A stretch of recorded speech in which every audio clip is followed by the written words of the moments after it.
하나님은 약속하셨던 예수님을 선물로 보내셨어요. 자, 드디어 우리가 이 세상의 주인이시고 또 우리의 주인이시고 또 이 성경의 주인공이신 예수님에 대해서 함께 살펴보도록 하겠습니다. 사실 우리가 2년 한 5개월 정도 이렇게 구약을 살펴봤는데 조금 버거웠죠. 속도가 좀 빠르기도 하고. 근데 그 이유가 뭐냐면은 구약은 방대하고 그리고 그거를 하나하나 읽어가면서 설교하다 보면 몇 년이 걸릴까요? 초등학교 입학했는데 중학교 가야 돼. 엄청 오래 걸려요. 근데 제가 개인적으로 판단했을 때 구약은 큰 그림을 여러분이 이해하시고 관점을 가지고 있으면 이해할 수가 있어요. 설교 시간에 다 이해를 못하더라도 이런 내용이었구나를 파악을 하고 집에 가서 읽으면 됩니다. 근데 그거를 너무 오랫동안 설명하면 또 잊어버려요. 그래서 제가 조금 여러분이 다 소화하지 못할지언정 제가 속도를 좀 빠르게 진행했어요. 한 번 설교 시간에 듣는 내용이 적지 않았잖아요. 그죠? 근데 그런 이유가 있기 때문에 이해를 돕기 위해서 설명을 드렸고, 예수님 배운다고 구약을 무시하면 안 되겠죠. 구약을 이해하는 만큼 예수님에 대해서 이해할 수 있기 때문에 여러분이 구약을 틈틈이 읽고 이해가 안 되는 부분은 다시 설교를 돌려듣고 지금 얼마나 좋아요, 여러분. 유튜브 가면 다 볼 수 있잖아요, 다시. 마음만 있으면 하나님 말씀을 배울 수 있어요. 자, 근데 이제 신약으로 왔는데 예수님에 대해서만큼은 꼼꼼히 살펴봐야 돼요. 좀 천천히 시간이 가더라도. 왜냐하면 예수님을 이해하는 만큼 구약 39권과 나머지 신약의 책들을 여러분이 바르게 이해할 수가 있어요. 항상 기준은 예수님이거든요. 구약의 말씀 이해가 안 되면 예수님 말씀을 살펴보면 되고, 사도행전부터 계시록까지 이해가 안 되면 예수님 말씀을 살펴보면 되고, 예수님 말씀이 답이거든요. 그래서 1년이 가든 뭐 시간을 아직 제가 모르겠지만 조금 천천히 그렇게 살펴보려고 합니다. 특별히 우리 부모님들은 자녀들을 위해서라도 열심히 공부를 해서 우리 아이들 천국 보내야 되잖아요. 예수님의 제자를 키워내야 되는 게 우리의 책임이니까 예수님의 말씀을 우리 성실히 한번 배워봅시다. 자, 앞에 한번 봅시다. 우리 친구들. 여기 뭐뭐 있어요? 앞에 사복음서, 마태, 마가, 누가, 요한 있죠. 자, 여러분 선물 좋아요 안 좋아요? 선물 받고 싶어요? 망치 좋아요 안 좋아요? 망치로 한 대 맞아보고 싶은 사람 있어요? 망치는 뭐 하는 데 쓰는 거예요? 빛은 뭐 하는 거예요? 아침 맞아요. 어둠을 밝히는 게. 하트는 뭐예요 또? 하트 사랑 맞아요. 심장일 수도 있죠. 자, 추울 때 맞아요. 추울 때 맞아요.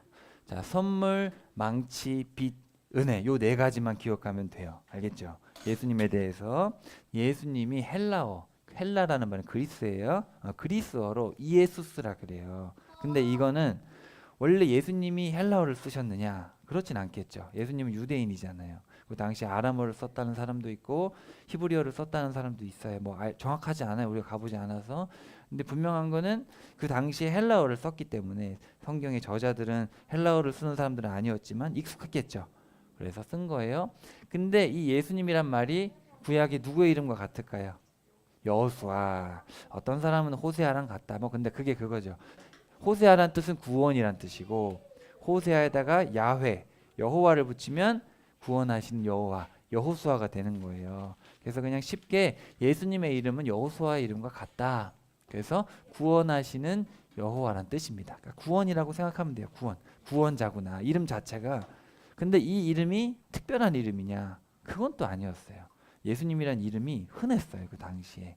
흔했지만 이제 우리에게는 특별한 이름이 된 거죠. 어쨌든 예수님이란 이름은. 자, 마태, 마가, 누가, 요한이 이 네 사람이 예수님에 대해서 증언을 했어요. 자, 오늘 마태복음 한번 펴보세요. 마태복음 1장 1절 폈어요. 마태복음이라고 써 있는데 사실 헬라어 원문에 보면 마태에 의해 이렇게 돼 있어요. 마태복음이란 말은 없어요.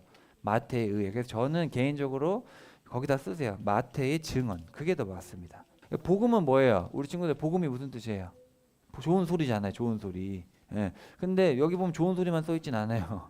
예. 망치 같은 말도 써 있고 심판에 대한 말씀도 써 있습니다. 그래서 복음이란 말은 원래 없던 말이고 원래 마태의 증언이다. 마태의 증언. 자, 그래서 여기 보면은 네 사람이 이렇게 증언을 했어요. 마태도 증언을 했고 마가도 증언을 했고 누가도 증언을 했고 요한도 증언을 했어요. 이 네 사람이 증언을 했는데 우리가 한 사람에 대해서 평가할 때 여러 사람이 똑같이 얘기해요? 다 다르게 얘기해요? 예수님에 대한 평가가 다 달라요. 다 다른데 한 사람이 평가하는 것만 의지할 수 없잖아 우리가. 그렇죠? 근데 너무나 신기한 게 이 네 사람이 다른 관점을 가지고 배경도 달라요. 태어난 배경도 다르고 이 네 사람이 예수님에 대해서 네 가지로 이렇게 증언을 했는데 너무 완벽한 거예요. 어떻게 이렇게 완벽하게 할 수 있을까? 자, 그래서 마태의 이름의 뜻이 여호와의 선물이란 뜻이에요. 여호와의 선물. 옆에다 쓰세요. 마태 밑에다가 여호와의 선물. 뜻을 이해해야 돼요. 뜻을. 그래서 마태는 누구한테 썼냐면은 유대인, 자기 동족 유대인. 원래 예수님이 유대인이잖아요. 그렇죠? 택한 민족 유대인. 그래서 유대인의 왕으로 오셨다. 유대인의 왕. 그분이 바로 하나님의 선물이다. 이런 생각을 가지고 쓴 거예요. 유대인에게 왕으로 오신 예수님. 우리 유대인의 왕 예수님. 그분이 바로 선물이다. 그런 생각을 가지고 그런 관점을 가지고 글을 썼어요. 관점을 이해하지 않고 이해하면 안 돼요. 그럼 잘못 이해하는 거예요. 자, 그 다음에 마가로 갑시다. 자, 마가복음 피시고, 자, 마가라는 뜻은 망치라는 뜻이에요. 망치. 근데 마가라는 이름 자체가 이방 이름이죠. 마가. 원래 이름은 요한이에요. 마가 요한. 근데 성경 저자가 왜 히브리 제목 요한을 안 쓰고 왜 마가라고 했을까? 대상 자체가 유대인이 아니에요. 누구한테 썼냐면은 이방인들, 특히 로마인들. 쉽게 말하면 권력을 가진 자들. 예, 권력 있는 그런 권력층에 대해서 뭐라 그랬느냐? 여러분 노예처럼 돼야지 천국 갑니다. 이렇게 얘기를 한 거예요.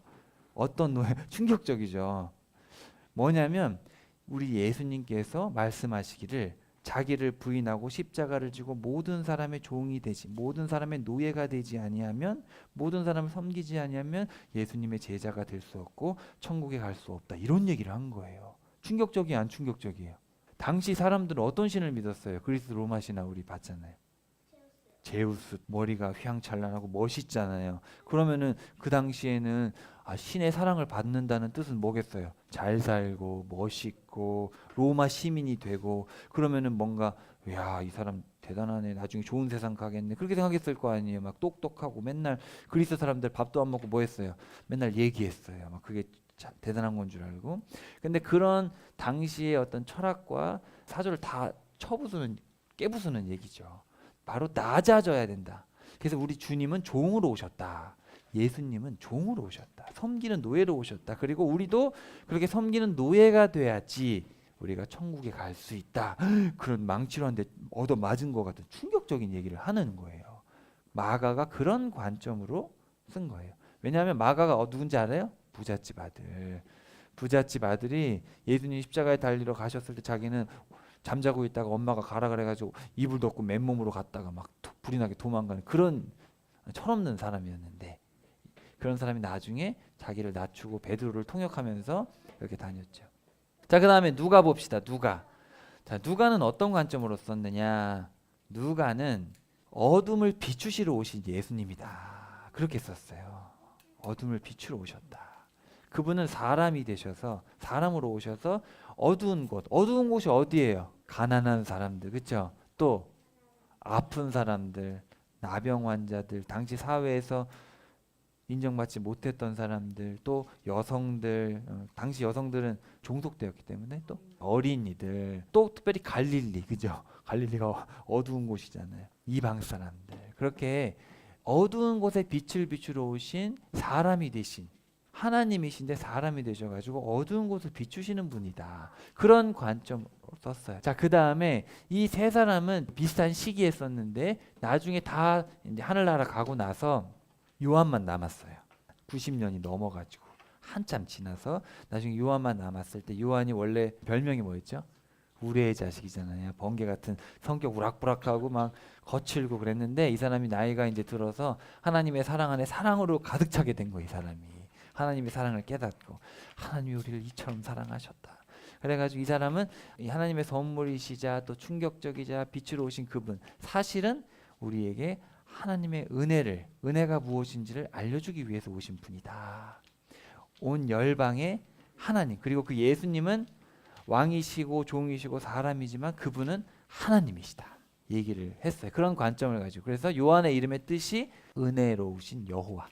자, 이해되셨어요? 여호와의 선물, 망치, 비추다, 빛, 은혜의 여호와. 요 이름의 뜻만 알고 있어도 여러분이 이 성경을 이해하는데 큰 도움이 될 거예요. 그 낮은 곳으로 이제 가시는데 똑같이 사람이 되셔서 거창한 모습으로 가셔가지고 빛을 비추시는 게 아니라 친히 사람이 되셔서 똑같은 육신, 똑같은 연약함을 가지고 오셔서 어두운 곳에 직접 가셔서 빛을 비추셨다. 공감하시고 같이 아파하시고 그런 것들, 같이 병자들하고 오시고 그런 얘기들이 많이 나옵니다. 사실은 왕이 와가지고 같이 눈물을 흘려주면 뭐 그것도 의미는 있지만 근데 똑같이 천한 사람, 똑같은 사람이었다. 그런 관점을 가지고 씁니다. 자, 이제 마태복음 한번 봅시다. 자, 거기다 써놓으시고 여호와의 선물. 그래서 마태에 의해, 원래 제목이 마태의 증언이다. 느낌이 좀 다르지 않아요? 마태복음이라고 하는 거랑 마태의 증언. 예수님을 보고 예수님에 대해서 쓴 거예요. 자, 친구들 여기 5가지를 외워야 됩니다. 따라해 봅시다. 복, 제자, 천국, 교회, 심판. 요 5가지 선물이에요. 예수님께서 우리에게 오셨어요. 선물로 오셨는데 그 예수님께서 어떻게 설명을 하시냐면은 너희에게 5가지 선물이 있다. 그리고 궁극적인 선물은 이제 승리죠. 우리 천국에 가는 건데 5가지 선물. 근데 보세요. 유대인들한테 썼는데 유대인들한테 제일 중요한 책이 뭐예요? 바로 모세오경이에요. 창출, 레민, 신. 왜냐면 그게 율법서잖아요. 거기에 이제 하나님의 가르침이 집약돼 있잖아요. 그렇기 때문에 유대인들에게 썼을 때 똑같이 5건 같은 권위를 부여하기 위해서 5가지 주제로 글을 썼어요. 그래서 예수님이 하신 일하고 예수님의 설교를 한 편 쓰고 그다음에 예수님이 하신 일을 또 쓴 다음에 예수님의 설교를 모아서 썼어요. 주제별로. 그다음에 하신 일하고 설교하고 설교를 한 번에 다 하시지 않았어요. 그랬는데 불구하고 마태는 이렇게 정리를 한 거예요. 마태라는 사람이. 예수님의 5편의 설교가 있습니다. 근데 이 5편의 설교가 창세기, 출애굽기, 레위기, 민수기, 신명기와 정확하게 맞아떨어져요. 그래서 창세기에 보면은 뭐예요? 하나님께서 아브라함을 부르셔가지고 복이 돼야 된다. 네가 모범이 돼야 된다 그랬잖아요. 그 복이 뭐냐? 예수님께서 5장부터 7장까지 그 아브라함한테 바라셨던 그 복이 뭔가? 무릎 꿇는 자, 그게 뭔가? 그거에 대해서 3장에 걸쳐서 설교를 하셨죠. 그리고 여기 같은 경우는 출애굽기에는 무슨 얘기가 나와요? 이스라엘을 부르셔가지고 특별한 사람들로 이렇게 삼잖아요. 여기 보면은 제자에 대한 얘기가 나옵니다. 제자.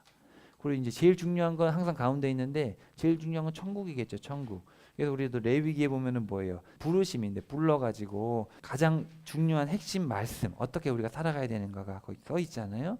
그래서 사실 천국에 대해서 써 있고 또 이제 광야 훈련에 대해서 사실 교회죠. 교회. 우리가 이 땅에 살아가는 자체가 광야의 삶이잖아요. 우리 교회로서 천국 갈 때까지. 그 다음에 신명기 바로 말씀을 다시 한번 설명해 주는데 심판에 대해서 이렇게 해야 된다. 이렇게 해야 된다. 심판에 대해서 이야기하고 있고 이제 마지막으로 이제 이렇게 설교하시고 나서 궁극적으로 이제 그래서 너희들 제자를 삼아서 가르쳐 지키게 해야 된다. 이런 구조로 되어 있습니다. 큰 그림을 이해하면 정말 도움이 많이 됩니다. 자, 그래서 우리가 하나하나 한번 살펴볼게요. 마태라는 인물에 대해 잠깐 소개할게요. 자, 마태 직업이 뭐였죠? 세리였어요. 세리. 세리가 뭐 하는 사람인지 알아요? 돈 떼먹는 사람. 떼먹는 건 아니에요. 떼먹는 건 아닌데 당시에 누가 다스리고 있었어요? 로마가 다스리고 있을 때 로마가 자 유대인 중에 한 명 마태 일로 와라. 네가 세리로 임명할 테니까 유대인들한테 돈을 100만 원씩 걷어라 한 거예요.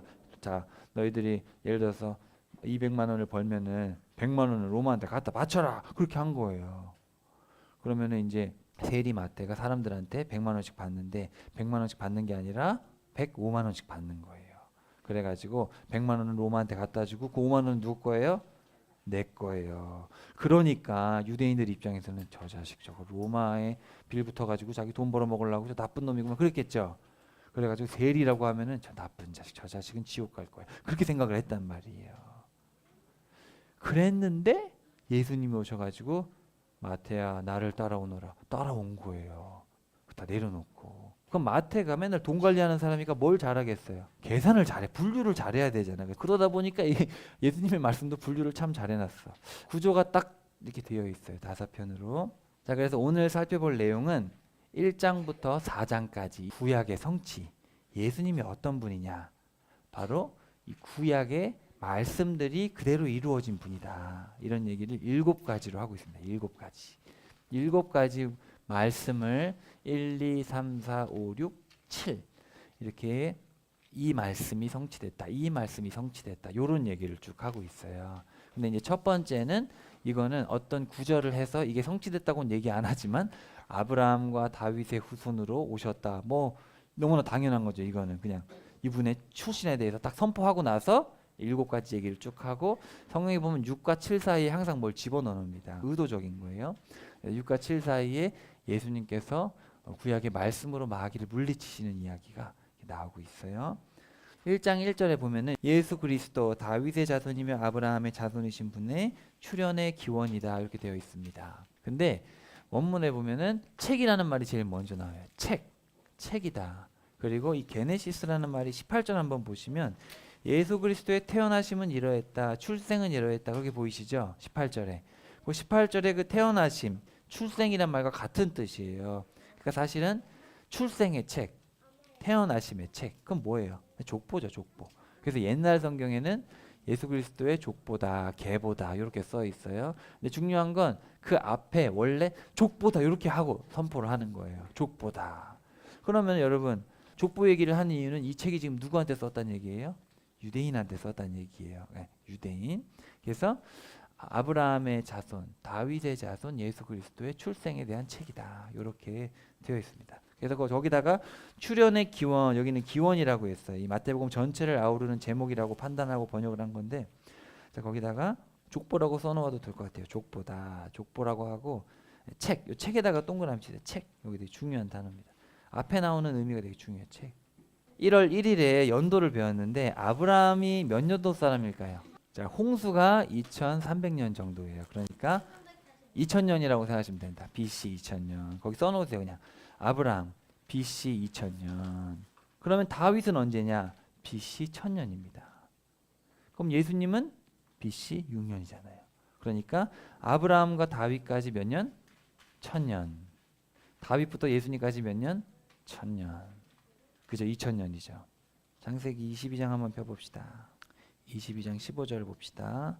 자, 여호와의 천사가 아브라함을 불렀다. 여호와의 말씀이다. 자, 네움 여호와 기억나죠? 제가 여러 번 강조했는데 여호와의 말씀이요. 여러분 이게 한글로 그냥 번역을 했을 때는 이게 그냥 여호와께서 해주신 말이야. 이거랑 이 네움 여호와는 뉘앙스가 달라요. 원문엔 지금 나와 있어요. 네움 여호와는 말은 뭐라 그랬어요? 제가 반드시 이루어지는 하나님의 어떤 절대적인 말씀에 대해서 했을 때 네움 여호와라는 표현을 씁니다. 나의 명예를 걸고 내 이름을 걸고 내가 굳게 약속하겠다. 네가 이렇게까지 하면서 너의 아들 하나뿐인 아들조차 아끼지 않는구나. 그러므로 내가 너에게 반드시 복을 내릴 것이다. 너의 후손을 하늘의 별처럼 바닷가의 모래처럼 많아지게 해줄 것이다. 너의 후손이 원수들의 성문을 차지할 것이다. 근데 여기 후손이란 단어가 단수예요. 단수.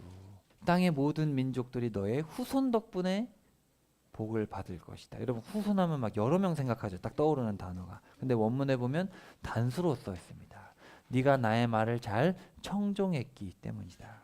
아브라함한테 이런 약속을 하셨죠. 기억나죠? 이삭을 바쳤을 때. 자, 근데 갈라디아서에 보면은 사도 바울이 이런 얘기를 합니다. 갈라디아서 3장 15절에 보시면 형제 여러분 일상생활의 예를 하나 들어볼게요. 사람의 유언이라도 확정되고 나면 아무도 그것을 없애거나 덧붙이지 못합니다. 그런데 하나님이 아브라함에게 또 그의 후손에게 여러 약속을 하셨습니다. 이때 많은 사람을 두고 말씀하시듯이 후손들에게 하시지 않고 한 사람을 두고 말씀하시듯이 너의 후손에게라고 말씀하십니다. 바로 그 후손은 누구예요? 그리스도이십니다. 그죠? 제가 굳이 설명을 안 했어도 사실 사도 바울이 말을 한 거죠 이미.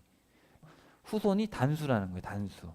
아브라함은 네 애기들이 많아질 거다. 애기들에게 복을 많이 이런 차원이 아닌 거 아시겠죠? 그런 게 아니라 하나의 다 예표인 거예요. 예표. 예수님을 통해서 예수님의 후손들 사실은 교회인 거죠. 성도들이죠.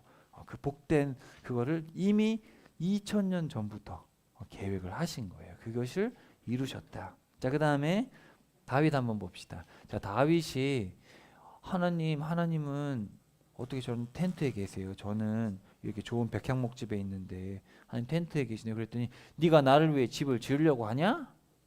근데 사실 이 뉘앙스는 집 필요 없다는 얘기죠. 그걸 어떻게 알 수 있냐면 역대기로 가면은 너는 내가 살 집을 짓지 못할 것이다. 이렇게 얘기를 합니다. 어떤 번역은 집 짓지 마라. 하나님은 딱 알죠. 이 집 지어놓으면 우상 숭배할 거 뻔히 알거든요.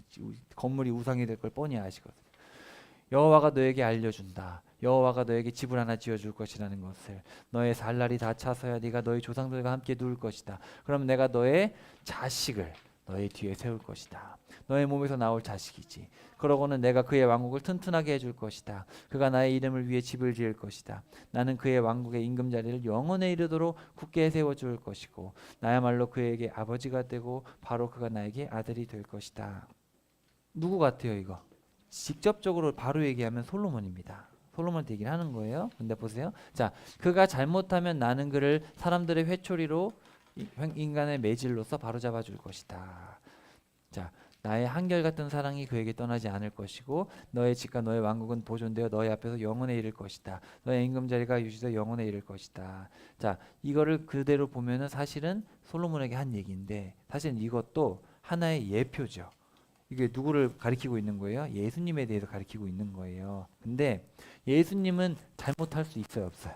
없죠. 그래서 요 표현이 역대기로 가면은 달라지는 거예요. 그래서 역대기로 가면은 처음에는 살 집을 지을 것이냐 물어봤는데 역대기로 가면은 역대기는 이제 예수님 오시기 4,500년 전 시간이 줄어들었죠. 많이 지났는데 그때는 너는 내가 살 집을 짓지 못할 것이다. 이건 뭐냐면은 내가 바라는 집은 그 집이 아니다. 그러면서 잘못하면 그를 사람들의 회초리와 인간의 매질로 바로잡아 줄 것이라는 부분이 역대기에는 빠져 있어요. 요 부분만 빠져 있어요. 그러니까 사실은 제가 개인적으로 생각했을 때 사무엘이나 열왕기는 역사 그대로를 어쨌든 썼지만 그거를 통해서 오실 예수님을 예표를 한 거라면 역대기 같은 경우는 이제 이것이 모든 것이 다 이게 의미가 없고 이젠 예수님밖에 없다. 그래서 이런 부분들을 생략해서 에스라가 이게 가리키는 것은 사실은 예수님이다. 실제 건물이 아니다라는 것을 강조하기 위해서 제가 봤을 때는 이렇게 편집하지 않았을까 그런 생각이 듭니다. 돌아와서 나라를 재건하는 입장에서 정말 중요한 게 무엇일까? 그걸 강조하기 위해서 이렇게 하지 않았을까? 어쨌든 뭐 여기에 대해서 설명이 없기 때문에 제가 그런 설명을 드렸어요. 자, 아브라함부터 다윗까지 1000년이고 다윗부터 그리스도까지 1000년이거든요. 이렇게 계보가 쭉 나옵니다. 근데 마태가 중간중간에 사람을 빼먹는 거예요. 누구를 빼먹냐면은 여기 보세요. 여호람 다음에 아하시아, 요아스, 아마샤가 등장하는데 빼버렸어요. 왜 빼버렸을까? 맞아요. 이 사람들은 누구랑 연결돼 있냐면은 이세벨하고 연결돼 있어요. 이세벨. 여호사밧이 사람이 믿음은 있었는데 아합하고 달라붙어 있어가지고 이제 우유부단한 사람이었어요. 그래가지고 여호사밧이 아합하고 연합하면서 이제 아합이 이세벨하고 결혼해서 아달랴를 낳는데 아달랴랑 자기 아들 여호람을 결혼을 시켜버린 거예요. 그러니까 이제 여호람도 여자 따라가겠죠. 그래서 이제 여호람도 타락하니까 이제 아하시아, 요아스, 아마샤까지 해가지고 이렇게 다 죄를 짓고 그래도 신하들한테 죽고 다 그런 암울한 역사가 펼쳐집니다. 그래서 그 부분을 뺐어요. 그래서 사실 이 마태가 14대로 했는데 사실 여기 보면 여기 또 13대 한 대가 빠져 있어요. 근데 왜 이렇게 14대로 맞췄느냐? 마태는 어떤 얘기를 하고 싶은 거냐면은 상징적인 의미를 가지고 이걸 얘기하는 거예요. 그냥 단순히 문자적으로 14대다 14대다 14대를 얘기하고 싶은 게 아니라 이렇게 하나님이 다 준비하신 사람들을 통해서 하나님의 계획 속에서 이런 사람들이 이어져서 예수님이 태어난 거다. 문자 그대로 14대, 14대, 14대를 강조하고 싶은 게 아니라 하나님께서 세우신 사람들이 14대다. 이렇게 얘기를 하고 있는 거예요. 문자 그대로 14대라는 게 아니라. 마태는 약간 그런 상징적인 것들을 많이 쓰고 있어요. 의도적으로 썼다는 거예요. 의도적으로. 근데 이게 그럼 역사와 다르냐? 그런 차원이 아니라 글을 쓸 때 이분은 준비된 분이다라는 걸 강조하기 위해서 그렇게 한 거예요. 그래서 보면은 자, 아브라함부터 다윗까지. 근데 아브라함의 이름의 뜻은 열방의 아버지고 다윗은 사랑받는 그런 뜻이죠. 근데 여기 보면은 여성들이 나와요. 족보에 여성들이 나오는 거는 당시엔 상상할 수 없었던 일인데, 자, 다말, 라합, 룻, 우리야. 우리야의 아내 바세바인데 바세바 이름을 쓰진 않고 우리야라고 쓰는데, 자 보세요. 출신이 다 어디예요? 다말은 어디예요? 가나안 사람. 또 라합은 여리고 사람. 룻은 모압 사람. 또 우리야는 헷 사람이 헷 사람. 가나안 원주민이거든요. 자, 이런 걸 봤을 때 아니 지금 유대인의 족보를 쓰는데 유대인의 족보에 이런 이방 여인들이 들어가면 좋겠어요, 안 좋겠어요? 왜 넣어놨을까?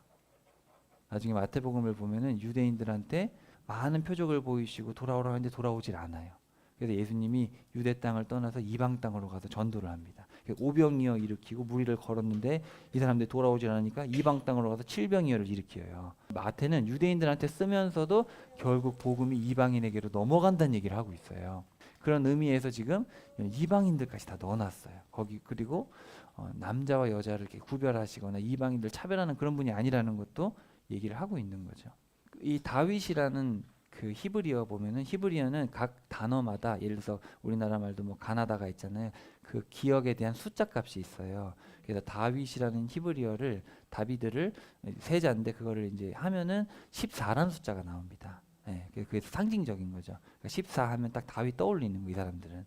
그래서 14대 14대 14대 이렇게 하는 것도 있어요. 자, 그래서 이제 마리아의 남편이 나오고 이렇게 나오는데 여기서 좀 설명드릴 게 있어요. 자, 여러분 여고냐가 누구냐면은 바로 여호야긴입니다. 바로 포로로 잡혀갔던 사람이에요. 여호야긴. 그래서 원래 요시야의 네 아들이 있는데 넷째 아들이 됐다가 뭐 둘째 아들이 됐다가 둘째 아들의 아들이 됐다가 셋째 아들이 되는데 둘째 아들의 아들 여호야김의 아들 여호야긴이 잡혀가는데 여기 한번 보세요. 여호야긴이 스알디엘을 낳고 스알디엘 다음에 스룹바벨로 가는데 이상하죠. 스알디엘이 아들로 안 가고 스룹바벨로 가잖아요. 그래서 아마 스알디엘이 애가 없으니까 부다야가 대신 아기를 낳아준 거죠. 스알디엘이 먼저 예를 들어서 죽으면은 대신 형수한테 가가지고 아기를 낳아주는 옛날에 그런 법이 있었잖아요. 그런 게 좀 있는 것 같아요. 근데 예레미야에 보면은 야 이 여고냐야 하도 말을 안 들으니까 너는 이 사람을 두고 적어두어라. 자식 없는 사람. 한평생 성공하지 못할 것이다. 다윗의 임금 자리에 앉아 다시 유다를 다스릴 사람이 없을 것이다. 이렇게 말씀을 하셨단 말이에요. 그러니까 여고냐가 너무 죄를 지어서 너는 애를 못 낳을 거야. 이렇게 하나님이 말씀을 하셨어요. 보세요. 그래서 여기 보시면 여고냐가 스알디엘을 낳았다 이렇게 돼 있잖아요. 그죠? 여고냐가 스알디엘을 낳았다. 근데 여기 보시면은 스알디엘이 그럼 아빠가 누구여야 돼? 지금 이거 거꾸로 가니까 여고냐가 있었는데 누가 있어요? 네리가 있는 거예요. 그래서 우리가 어떻게 생각을 하냐면은 여호야긴이 애가 없으니까 이 자녀들을 네리의 자녀들을 입양했다라고 봅니다.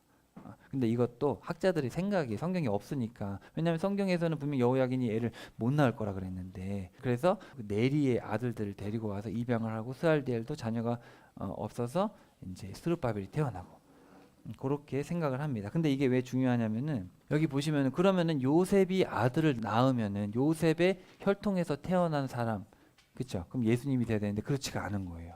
오히려 마리아의 계통을 통해서 태어났더니 강조를 은근히 하고 있고 누가복음에 가면은 요셉의 장인을 소개한단 말이에요. 그러니까 이게 뭐냐면은 사실은 혈통적으로 예수님은 이 죄를 지은 이 왕들이 죄를 많이 지었잖아요. 여고냐도 그렇고 사실은 혈통이 끊어진 건 아니지만 직접적으로 거기서 온 게 아니라는 거예요. 결국 마리아는 어떻게 애를 낳았어요? 성령님을 통해서 잉태한 거잖아요. 사실 그런 얘기들이 지금 여기 담겨 있는 거예요. 그래서 마리아에 대한 강조를 따로 하고 있습니다. 1장 16절 한번 볼까요? 야곱은 마리아의 남편 요셉을 낳았다. 그리고 마리아에게서 예수 그리스도라는 예수님이 태어났다. 이렇게 표현을 하고 있죠. 멜기세덱이 반차에 오셨다는 것은 이제 어떤 인간의 족보를 초월한 분이라는 얘기일 것 같고요. 여기서 말하는 것은 우리 유대인에게 오신 선물이다라는 걸 강조를 하지만 여기 보면 여성들이 등장하고 이방인들이 등장하고 하는 건 어떻게 보면 유대인들에게 하지만 유대인들의 부족함들을 노골적으로 드러내는 거죠. 또 여고냐가 그런 저주를 받은 것을 이미 알고 있고 그럼에도 불구하고 하나님은 다윗에게 주신 그 약속을 지키시기 위해서 어쨌든 입양을 하든 어떻게든 해가지고 이렇게 와서 근데 궁극적으로는 선한 사람들 그러니까 오히려 다윗의 혈통이긴 하지만 다윗 솔로몬이 아니라 다윗의 다른 아들인 나단으로 가거든요. 나단으로 가서 마리아가 태어나요. 그쪽으로 가서 태어난다. 이제 누가복음까지 보면 그걸 볼 수가 있어요. 자, 그래서 이제 우리 7가지를 하나씩 좀 살펴봐야 됩니다.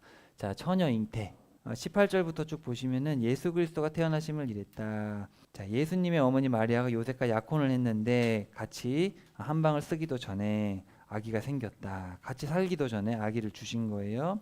근데 마리아의 남편 요셉은 의인이어서 마리아에게 망신을 주지 않으려고 했고 마리아와 슬그머니 갈라서려고 했다. 왜냐하면 결혼도 안 했는데 아기가 생겼다고 하니까 남편 입장에서는 거짓말이잖아요. 그걸 어떻게 믿어요? 그랬을 때 꿈에 나타나 가지고 요셉 다윗의 아드님 두려워하지 말고 마리아를 그대의 아내로 맞아들이세요.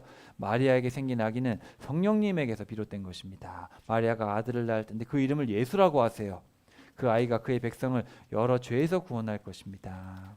자, 그래서 이 모든 일이 일어난 것은 자 밑줄 쳐봅시다. 말씀하신 것을 이루려는 것이다. 자 밑줄 쳐보세요.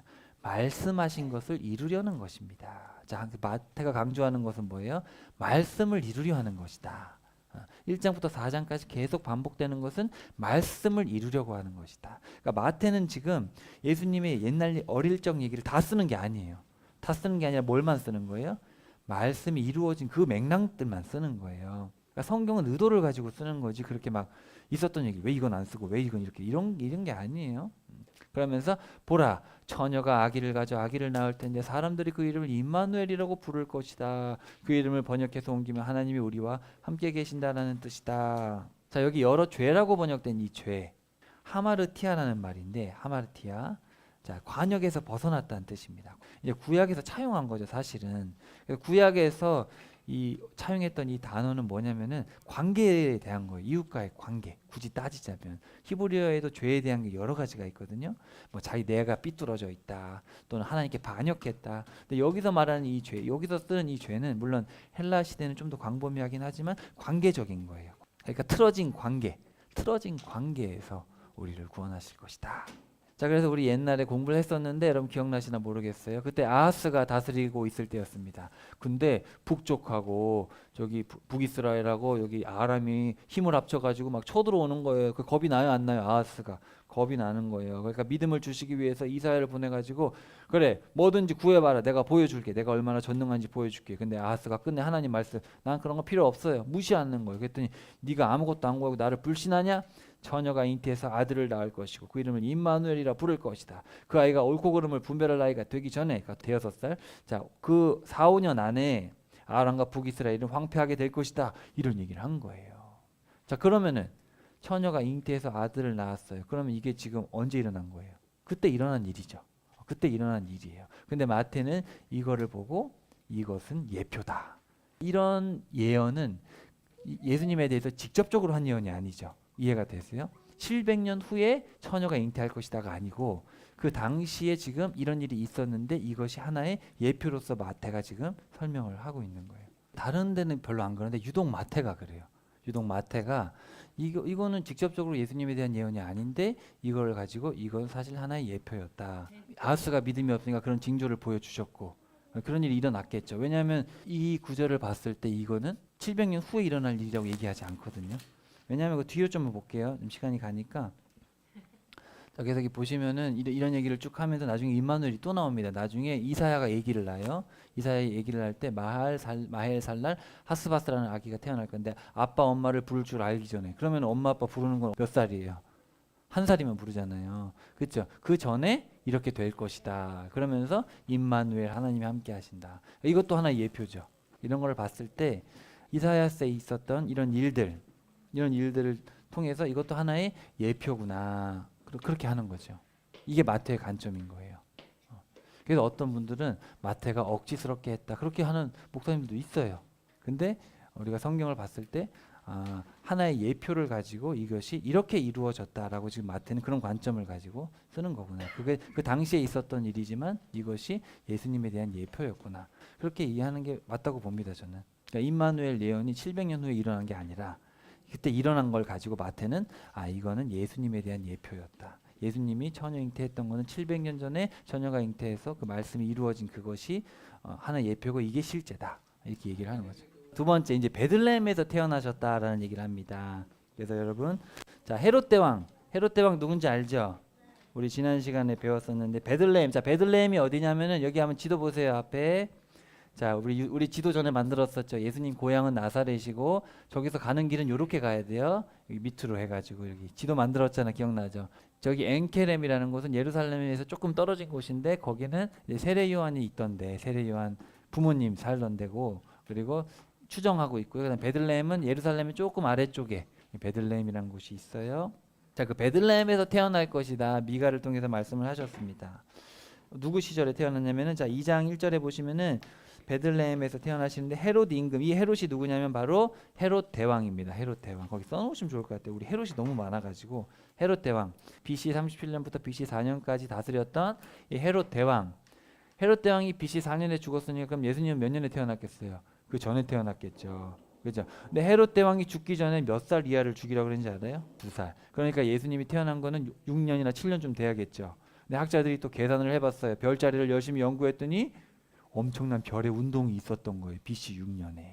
그래서 BC 6년쯤에 예수님이 태어나셨다고 보면 됩니다. 그리고 이제 4년에 죽고 나서 아들이 이렇게 다스렸다는 기억나죠? 예수님이 계신 곳은 여기예요. 그래서 안티파스가 성경에 많이 나와요. 근데 성경에는 헤롯이라고 다 써놨어요.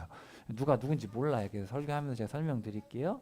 그리고 아켈라오가 잘못해가지고 나중에 총독으로 바뀌어서 나중에 예수님 때는 빌라도 총독이 오게 돼요. 동방 박사들이 와가지고 여기 2절에 보시면은 유대 임금으로 태어나신 분이 어디십니까? 우리를 별 보고 왔는데 우리가 엎드려 절하러 왔습니다. 그런 거예요. 뭐시? 깜짝 놀란 거예요. 내가 유대의 왕인데 헤롯 대왕 내가 왕인데 가면 누가 유대의 왕으로 온단 말입니까? 예수님이 어디서 태어나십니까? 그랬더니 물었어요. 이 제사장들 일로 오셔. 제사장들 왕이 태어난다는데 어디서 태어납니까? 물어봤더니 베들레헴에서 태어난다고 미가가 예언했습니다. 베들레헴 에브라다야 너는 유다 족속 중에 작을지라도 이스라엘을 다스릴 자가 너로부터 나에게로 나올 것이다. 근본은 옛적에 영원에 있다. 영원에서 오신 그분 바로 예수님이 오실 것이다. 이렇게 다 알고 있으니까 유대인들이 이 얘기를 한 거예요.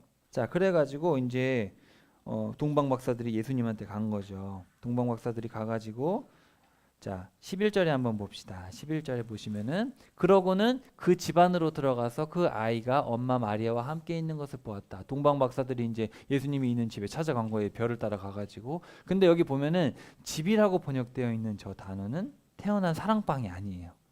거주하는 집입니다. 거주하는 집. 그리고 여기 아이라고 번역된 말은 갓난아기가 아니에요. 갓난아기라는 말은 헬라어가 달라요. 그래서 그거는 누가복음에 써 있고. 그래서 사실은 동방 박사들은 목자들하고 만난 적이 없어요. 예수님 태어났을 때 목자들이 와가지고 막 축하해 줬잖아요, 그렇죠? 그때 동방 박사들이 슬그머니 뒤에서 와가지고 막 보배합을 열었죠. 우리 항상 연극할 때. 근데 동방 박사들은 1, 2년 후에 옵니다. 1, 2년 후에. 왜냐하면 우리가 뭘 알 수 있냐면은 헤롯 대왕이 죽일 때 뭐라 그랬어요? 한두 살, 그죠? 2살 이하에 죽이라 그랬잖아요. 그러니까 시점이 꽤 지난 시점이고, 그리고 이제 베들레헴에서 이제 태어나고 나서 이제 거기서 계속 예수님이 자라셨던 거죠. 거기 집이 있으니까 친척 집이든지 거기서 쭉 자라고 있다가 갑자기 온 거예요. 자, 퀴즈 내겠습니다. 동방 박사는 몇 명이었을까요? 맞아요. 성경에 안 써 있어요. 어디서 왔을까? 동방 박사들 어디서 왔을까? 이 동방이 어디냐 아무도 몰라요. 근데 신라에서 왔다는 설도 꽤 그럴듯합니다. 왜냐하면 옛날 성경에 보면 그 다른 번역 시리아본이나 이런 다른 번역에 보면은 시라라는 곳에서 왔다고 써 있어요. 시라. 근데 신라의 옛날 이름이 시라거든요. 뜬금없는 얘기가 아닌 게 그 당시에 삼국시대였어요. 제가 설명드렸죠. 삼국시대인데 신라가 동방에서 제일 천문학이 발달된 곳이었대요. 근데 성경에도 보면은 징조와 이런 것들을 별을 통해서 하려고 만드셨다. 처음부터 그 창세기 1장에도 보면은 징조와 이런 것들을 일부러 만드신 거예요. 다. 성경에 다 써 있지는 않는데 예를 들어서 요나가 그 니느웨 성에 가가지고 전도를 할 때 대중 전도했는데 사람들이 돌아오잖아요. 학자들이 연구를 한 거예요. 그 시골 깡촌에 한 명 가가지고 그 사람이 엄청나게 많은데 전도해서 돌아오겠냐. 근데 그때 연구를 했더니 그때 일식이 있었던 거예요. 그때 학자들이 연구를 하니까. 그러니까 그 당시 사람들은 일식이나 이런 게 일어났을 때는 신의 어떤 계시라고 생각을 했기 때문에 하나님이 또 그렇게 역사를 했다. 근데 이제 제 생각엔 이래요. 하나님은 그런 것들도 하나의 도구로서 사람들에게 깨우침을 주기 위해서 쓰시지만 문제는 바벨탑부터 그 1월 성신을 섬겼어요. 이거를 우상으로 섬겨가지고 하나님이 아닌 별들과 이런 징조들을 가지고 악한 용도로 썼기 때문에 하나님께서는 그걸 가지고 어떤 표식을 해주고 알려주시기 위해서 한 거지만 사람들은 그거를 악하게 썼기 때문에 이게 이제 이런 식으로 되는 거지. 원래 하나님은 선한 의도로 썼기 때문에 때로는 선한 의도로 이렇게 예수님을 표현하시기 위해서 그렇게 생각할 수 있지 않겠나 싶어요. 몇 명인지도 모르고 고향도 모르고 정체도 모르고 선물도 어떤 분들이 이제 설명을 하는데 황금은 뭐고 유향은 뭐고 몰약은 뭐다. 아무도 몰라. 성경에 안 써 있어요. 그리고 생각보다 유황과 몰약은 흔합니다. 흔해요. 지금도 중동에 가면 많아요. 어떤 나무의 진을 말려가지고 이게 향료로 쓰고 건강에 쓰고 그런 건데 여기다가 성경에서 얘기하지 않는 의미를 부여할 필요는 없어요. 그냥 선물 3개다. 그 이상은 우린 모릅니다. 그래서 헤롯이 죽이려고 하니까 어디로 도망갔어요? 그래서 3번째 이집트로 도망가게 됩니다. 자, 세 번째 13절 이하에 보시면은 그래서 이집트로 도망가라 그래가지고 이것도 근데 누구의 말씀을 이루려는 거예요? 바로 호세아 11장 1절의 말씀을 이루려는 것이다. 근데 이것도 사실은 호세아서에 보면은 이스라엘이 어렸을 적에 내가 그를 사랑하였고 그래서 나는 내 아들을 이집트에서 이끌어냈다. 그 누구예요 이거? 이스라엘이잖아요. 이스라엘을 이집트에서 건졌어요. 예수님을 끄집어낸 게 아니죠. 근데 이걸 가지고 마태는 이건 예표다. 이거는 옛날에 이집트에서 이스라엘이 건져 나온 것이 사실은 예표고 실제로는 예수님이 이집트에서 이게 나오게 됐다. 이걸 이제 연결을 하는 거죠. 그러니까 속은 걸 안 거예요. 헤롯이 화가 나가지고 사람들을 보내가지고 안 되겠다. 감히 나를 속이고 동방박사들이 그냥 가버렸어. 2살 아래로 다 죽여라. 다 죽인 거예요. 그러니까 사람들이 울겠죠. 아기가 죽으니까. 또 그거를 보고 옛날에 예레미야가 예언을 한 거예요. 소리가 라마에서 들리는구나. 이 라마가 베들레헴 근처인데 옛날에 라헬이 아기를 낳다가 죽었잖아요. 그렇죠? 그 베들레헴 근처 라마에 묻혔단 말이에요. 무덤이 있어요 지금도. 그래가지고 라마에서 들리는구나 큰 울음소리 애통소리가 라헬이 자식이 일로 오는데 위로받으려 하지 않는구나. 자식이 없어진 까닭이야. 예레미야의 예언 이것도 이루어진 것이다. 자, 그 다음에 19절 이하에 보시면은 이제 헤롯이 죽었어요. 헤롯이 죽으니까 자 이제 헤롯이 죽었다. 그래가지고 이제 이스라엘 땅으로 갔는데 아켈라오가 다스리고 있는 거예요. 기억나죠? 이제 헤롯이 죽고 아켈라오가 여기를 다스리고 있는데 아켈라오도 나쁜 왕이니까 이제 무서워하니까 천사가 뭐라 그랬냐면은 갈릴리 지역 나사렛으로 가라. 그래서 이제 여기 다시 나사렛으로 오시게 됩니다. 근데 이것도 나사렛 사람이라 부를 것이라는 말씀이 성취된 것이다. 근데 성경에 어디에 봐도 나사렛 사람이라고 부를 것이다라는 말이 없는 거예요. 성경에 없으니까 학자들은 이렇게 생각합니다. 자. 이사야서에 보면은 이사야서 11장에 보면은 이새 줄기에서 한 가지가 나고 그 뿌리에서 한 넷째르가 난다. 자, 여기 보면은 여기 중간에 나오는 게 뭐예요? 막대기가 호텔 우리 기억나죠? 목자들이 양칠 때 그리고 목자들이 양칠 때 지팡이로 들고 다니는 길쭉한 건 뿌리에서 나와서 이걸 뭐라 그래요? 넷째르라 그래요. 아시는 넷째르 나사렛 같은 어원이에요. 다 비슷해요. 그래서 예수님이 바로 그 넷째르시구나. 넷째르. 그래서 나사렛 사람이라고 불리는구나. 이 나사렛이란 동네 자체가 바로 이 나시린들이 모여 있는 곳. 넷째르. 그래서 옛날에 우리 예레미야 35장에 보면 레갑 자손들이 나옵니다. 이 레갑 자손들이 아마 정말 자신을 구별해서 집도 짓지 않고 포도주도 마시지 않고 그렇게 나시린으로 살았고 이 사람들이 이제 이 시대에 예루살렘 근처 베들레헴에 살다가 예루살렘이 너무 황폐해지니까 악해지니까 여기를 떠나서 저 위로 올라가서 나사렛 쪽에 자리를 잡지 않았을까. 예수님하고 그 나사렛 사람들은 포도주를 안 마신 것 같아요. 그러니까 예수님이 포도주를 마시니까 왜 너는 포도주를 마시냐 이런 얘기를 하는 어떤 그런 것도 연결이 됩니다. 그래서 11장 1절로 보시면 될 것 같아요. 자, 그 다음에 자 이제 세례 요한이 등장을 합니다. 세례 요한이 등장해서 여러분 회개하십시오. 하늘나라가 가까이 왔습니다. 그랬더니 이것도 바로 하신 말씀을 이루려는 것이다. 광야에서 외치는 이의 소리다. 너희는 닦아라 주님의 길을 곧게 만들어라 주님이 걸으실 좁은 길들을 이렇게 외쳤죠. 그래서 이게 어디 써 있냐면은 나중에 이사야서 39장까지 이제 악했던 것에 대한 심판을 하고 40장부터 66장까지 위로의 말씀을 전할 때 제일 앞부분입니다.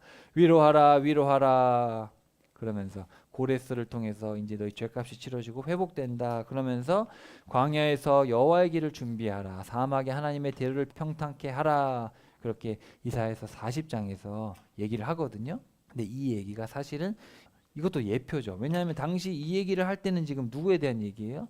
고레스가 와서 너희들이 된다. 그러니까 700년에 이 얘기를 했는데 551년에 그러니까 한 150년 그죠? 그렇게 후에 이 사람들이 포로지에서 풀려난다는 얘기를 하면서 이런 얘기를 한 거예요. 광야에서 여호와의 길을 준비하라. 이런 얘기를 했는데 사실 이것도 하나의 예표다. 그래서 이게 세례 요한을 통해서 이루어졌다. 이런 얘기를 마태가 또 이어서 하고 있어요. 세례 요한이 뭐 먹었죠? 자, 메뚜기랑 석정. 껑충껑충 뛰는 메뚜기와 벌꿀. 우리가 흔히 그렇게 생각을 하잖아요. 자, 메뚜기라는 말은 히브리어로 하갑인데 하루브가 바로 쥐엄나무 열매예요. 이 쥐엄나무 열매가 하루브래서 사람들은 메뚜기 열매라고 불러요. 광야에는 메뚜기가 없어요. 광야에는 풀이 별로 없기 때문에 메뚜기가 별로 없어요. 하루브 열매를 이렇게 먹었어요. 쥐엄나무 열매 어서 많이 들어봤죠. 옛날 탕자 이야기 들어보면은 탕자가 하도 먹을 게 없어가지고 뭐 먹었어요? 쥐엄나무. 그러니까 이게 일반 사람들은 웬만하면 먹지 않는 음식인데 정말 먹을 게 없을 때 먹는 그런 음식. 대추야자도 거기에는 벌이 우리나라 같이 있는 곳이 아니 광야에 무슨 벌이 있어요, 그죠? 여기 보세요. 이거 종려나무 알아요? 종려나무가 이렇게 불멸의 나무잖아요. 종려나무가 대추야자라고 하는데 여기 보면 이게 떨어지면 이렇게 되는 거예요, 그죠? 요거 먹어봤어요? 근데 요게 이제 딱 땅으로 떨어지면 어떻게 되겠어요? 수확을 다 했는데 땅을 떨어지면 돌 위에 떨어지면은 거기에 이제 또 터지고 돌에 묻어 있겠죠. 그래서 석청이라고 번역을 한 거예요. 석청. 원문에는 메뚜기라고 써 있으니까. 근데 유대인들은 딱 들었을 때 쥐엄나무 열매와 대추야자를 얘기하는구나. 딱 알아듣죠. 유대인들은. 근데 우리나라 사람들은 메뚜기와 석청이라고 얘기하면 벌꿀? 꿀 우리는 꿀이 벌꿀밖에 없으니까. 메뚜기도 먹었던 시절이 있으니까 메뚜기를 먹었다. 근데 이 쥐엄나무 열매와 대추야자 열매는 뭐냐면 극빈자들의 음식이다. 그래서 레위기에 보면은 수확할 때 다 수확하지 말고 극빈자들 위해 놔두라 돼 있잖아요. 그러니까 세례 요한은 쉽게 말하면 그런 거예요. 김밥도 고급인가요? 요즘에는 아무튼 그런 거 먹고 산 거예요. 그러니까 살면서 하나님의 그렇게 길을 외친 거예요. 대단하죠. 밭에 가서 그냥 그런 거 주워 먹고 그리고 정말 그렇게 먹으면서 회개하라. 그러니까 예수님이 뭐라 그랬어요? 여자가 낳은 자 중에 이런 사람이 없다. 이렇게 주를 위해서 정말 다 포기하고 이런 사람이 없다. 근데 천국에 가면 모두가 세례 요한보다 크다 그랬잖아요. 그런 말씀을 하시게 된 겁니다. 자, 그래서 이제 세례 요한이 전파를 하는 거예요. 회개하라 이 독사의 자식들아. 막 바리새인하고 사두개파 기억나요? 바리새파는 어떤 사람이에요? 율법을 안 믿으면 다 죽을 놈들이야 그랬잖아요. 사두개파 너희들은 혈통적으로 안 돼. 이런 거잖아요. 바리새파 사두개파 와가지고 세례 요한이 보니까 뭔가 특별한 사람 같으니까 세례 받으러 왔더니 이 독사의 자식들아 이 뱀 자식들아 와가지고 얘기를 한 거죠. 회개에 합당한 열매를 맺어라. 너희들 회개 뭐 말로만 하지 말고 회개에 합당한 열매를 맺어라. 아브라함이 조상이라고 속으로 생각조차 하지 말아라. 하나님은 돌들로도 아브라함의 자손을 만드실 수 있다. 봐라 도끼가 벌써 나무에 찍혀 있다. 너희들 벌써 지옥 갈 준비 다 돼 있어. 하나님 너희들 벌써 심판할 거야. 빨리 회개해라. 이렇게 외친 거예요. 당시 세례라는 게 종교적으로 많은 종교에서 했던 것 같아요. 세례요한이 처음 한 건 아니고 종교적인 어떤 의식들이 있었던 것 같아요. 근데 이제 정확하게 성경에 나와 있진 않는데 모르겠어요. 세례요한이 하나님께 말씀을 듣고 한 건지. 근데 물과 성령으로 이렇게 세례를 준다 얘기를 하셨는데 사실은 이거는 실질적으로 사람이 깨끗해지는 건 아니죠. 죄가 깨끗해지는 건 하나의 그냥 예표죠. 어떤 그냥 표현인데 세례요한이 이거를 어떻게 알고 했는지 뭐 모르겠어요. 저도 성경에 안 써 있어서. 근데 다른 종교에도 이런 예식들은 있었어요. 저도 그 출처나 이거에 대해서는 잘 모르겠어요. 어떻게 세례요한이 그렇게 갑자기 구약 내내 세례가 없었는데 갑자기 세례가 하나의 예표잖아요. 홍해가 예표죠. 어떻게 이게 시작 그거에 대해서는 저도 잘 모르겠어요.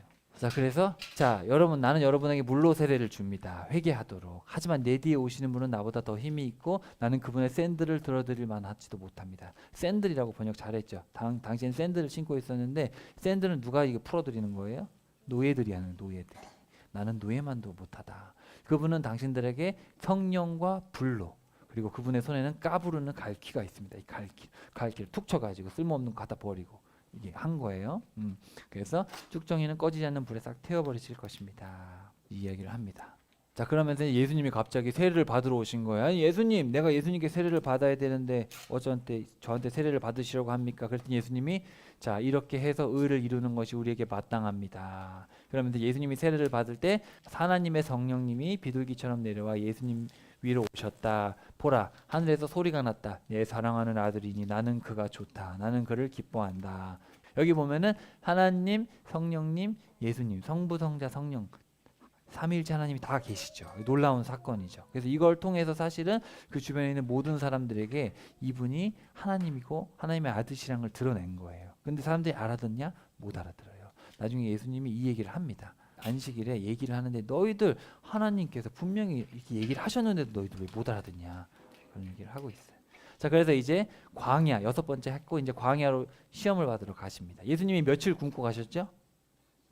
40일 동안 굶고 가신 거예요. 근데 보면은 사탄이란 말은 히브리어예요. 헬라어로는 디아볼로스. 마귀가 광야로 데려갔어요. 성령님이 데려갔어요.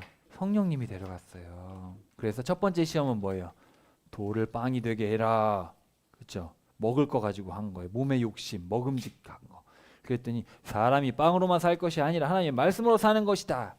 예수님이 말씀하셨는데 누구의 말이에요? 이게 신명기 8장 3절의 말씀으로 한 거예요. 그 다음에 네가 하나님의 아들이면 뛰어내려라. 성경에 보니까 이젠 성경 가지고 유혹하는 거예요. 시편 91편에 보니까 천사들이 널 지켜주겠다고 하던데 그래 뛰어봐라.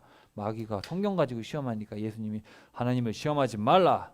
6장 16절. 그렇죠. 성경 꼭대기로 마귀가 데리고 가가지고 누가복음 순서가 바뀌어 있어요. 근데 마태복음은 이렇게 써 있어요. 그냥 성경 꼭대기로 갔으니까 성전 밑에 사람들이 막 바글바글 할 거 아니에요. 그렇죠. 그러니까 이제 야 여기서 뛰어내려서 차분하게 내려가면 사람들이 뭐라 그러겠어요? 슈퍼맨 그럴 거 아니에요. 그죠? 슈퍼맨 높은 곳에 뛰어내려서 이렇게 착 앉잖아요. 그죠? 예수님이 그렇게 착 내려가면 사람들이 와 예수님 최고네. 그 다음에 세 번째 그 산 꼭대기로 데려가가지고 세상에 어마어마한 막 로마 제국을 보여주고 내가 이 모든 걸 너에게 주겠다. 그랬더니 예수님 뭐래? 하나님께만 경배하고 하나님만 섬기면 된다. 살림살이 떠벌리기. 요한일서에 보면은 세상에 있는 모든 것이 몸의 욕심, 눈의 욕심, 삶의 자랑, 살림살이 떠벌리는데 사람들이 거기에 심취돼 있다. 그렇죠? 사람들은 눈에 보이는 거, 내 몸이 원하는 거, 배고프고 이런 거, 몸이 원하는 거, 쾌락, 음식, 그 다음에 살림살림 떠벌리 자랑하는 거. 내 자동차 봐라. 내 자동차 바로 페라리야. 막 이러잖아요, 사람들이. 근데 이게 다 뭐예요? 성경에 보면은 이런 것들을 조심해라가 아니고 세상에 있는 모든 것이 몸의 욕심, 눈의 욕심, 삶의 떠벌리기다. 세상에 있는 모든 것이. 몸이 원하는 거, 더 먹어, 더 쉬어, 게을러, 더 누려, 여행해, 더 즐겨, 마음대로, 취향대로. 얼마나 좋아, 그죠? 영화 봐, TV 봐, 화려한 거, 많은 친구, 다양한 거, 자극적인 스마트폰, 세상오락. 더 벌어야지, 자랑해야지, 경쟁해야지, 1등 해야지, 노력해야지, 서울대 가야지, 비교해야지, 더 쌓아야지, 발 맞춰 가야지. 이런 것들이 다 뭐예요? 세상 것들이죠. 이런 것들에 귀 기울이지 마라. 근데 예수님은 이런 것들을 뭘로 이기셨어요? 다? 말씀으로 이겨내신 거예요. 우리 친구들 의지로 못 이깁니다. 여러분이 성경을 계속 봐야 돼요. 그냥 말씀 보고 기도하고 말씀 보고 기도하고. 그래야지 이길 수 있어요. 가만히 있으면 주님 저를 지켜주세요. 가만히 있을게요. 아니, 가만히 있으면 일로 가고 있어요. 내 몸은. 말씀이 자꾸 땡겨줘야 돼 이렇게. 자, 그 다음에 이제 7번째 갈릴레에서 사역을 하시는데 자 요한이 사로잡혔다는 말을 들으시고 갈릴레아에 계셨고 갈릴리에요. 나사렛을 떠나 가버나움으로 가셔서 자리를 잡으셨다. 왜 하필이면 갈릴리로 가셨냐? 가버나움이란 곳인데 거기를 사역 본부로 삼으셨어요. 그래서 이 말씀도 바로 스불론 땅과 납달리 땅에 어두운 곳에 갈릴리 어두운 곳에 빛을 비추실 것이다. 이거 700년 전에 이사야가 예언했던 거예요. 그래서 이사야서 9장에 가면은 예수님께서 오셔서 납달리와 스불론 지역 거기를 빛을 비추실 것이다. 저기 지도 한번 보세요. 납달리 지파와 스불론 지파가 저쪽에 저렇게 살고 있었는데 저 갈릴리가 된 거예요. 그리고 가버나움 보면은 여기 빌립과 안티파스의 땅 사이에 왼쪽 딱 거기에 가버나움이 있어요. 여기가 바로 교통의 중심지입니다. 그리고 베세다는 빌립의 땅 영토예요. 베세다가 바로 베드로, 안드레, 야고보, 요한의 고향이고 그 다음에 가나가 여기 혼인잔치, 그 다음에 나사렛이 저기에 있습니다. 자, 그래서 여기서 이제 불러오는 거예요. 베드로와 안드레, 야고보, 요한, 나를 따라오너라. 내가 너희를 제자 삼겠다. 예수님의 본부는 어디였어요? 가버나움인데 이 사람들 어디 사람들이에요? 베세다 어부들이에요. 그래서 거기 가가지고 데리고 온 겁니다. 자, 그 다음에 예수님께서 이제 이 갈릴리에서 가르치기도 하시고 또 복음을 선포하기도 하시고 병자들을 고쳐주기도 하시고 그래서 많은 사람들이 온 거예요. 갈릴리, 데가볼리, 예루살렘, 유대와 요단강에 다 와서 사람들이 바글바글 해가지고 예수님이 다 고쳐주시고 복음을 전하기 시작했다. 자, 이렇게 1장부터 4장까지 무슨 얘기들이 쭉 나와요? 우리 다시 한번 봅시다. 그래서 이렇게 7가지 말씀이 성취됐고 아브라함과 다윗의 후손 예수님이 오셨다. 이렇게 체계적으로 마태가 정리를 잘 해가지고 전하고 있습니다. 자, 하나님께서는 말씀대로 선물이신 예수님을 보내셨죠. 그렇죠? 말씀대로 하셨죠.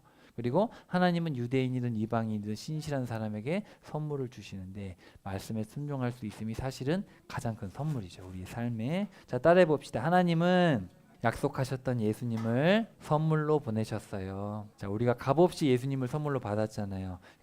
값없는 선물을 받은 자들은 주신 분의 말씀에 온전히 순종하게 됩니다. 엄마 아빠가 여러분에게 정말 큰 선물을 줬잖아요. 생명을 주시고, 그렇죠? 물론 하나님 주셨지만 이 땅에 태어나게 해주고 어릴 때 똥기저귀 갈아주고 하면 다 했잖아요. 지금도 막 엄마 아빠한테 아침마다 1,000원씩 주고 밥 먹어요? 그냥 먹어요? 그냥 먹잖아요. 자, 근데 그런 엄마 아빠한테 감사해요? 안 감사해요? 감사하니까 엄마 아빠 말씀에 순종하는 거죠. 그러면 하나님은 우리에게 누굴 주셨어요?